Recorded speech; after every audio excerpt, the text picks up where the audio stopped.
आज मैं बताऊंगा आप लोगों को कि सपोर्टर क्यों जरूरी है। जो हमारा जवान रनिंग कर रहा है, चाहे वो घर पे कर रहे हैं या फिर कहीं ना कहीं ट्रेनिंग सेंटर में कर रहे हैं, तो वो बिना सपोर्टर के रनिंग ना करें। उससे बहुत बड़ी हानि हो सकती है। क्या हो सकती है?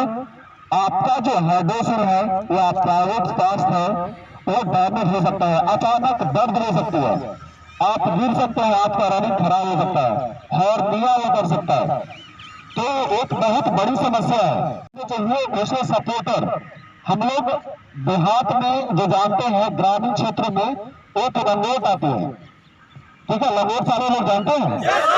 वो पहले जो बुजुर्ग लोग पहनते थे लंगोट, वो लंगोट भी ले सकते हैं।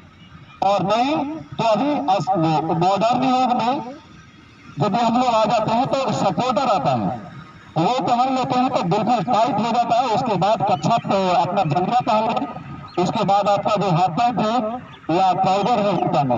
यानी सपोर्टर बहुत जरूरी है। आप बीच बढ़िया रनिंग करके जाएंगे और प्रैक्टिस करके जाएंगे, हो सकता है अचानक दर्द हो जाए तो आपका पूरा मेहनत बेकार चला जाएगा। इसलिए सारे को सपोर्टर कंपलसरी है, ठीक है? समझ गए? साथियों, आप लोग भी जो देख रहे हैं इस वीडियो को, बिना सपोर्टर के नहीं, सपोर्टर बहुत जरूरी है। जय हिंद।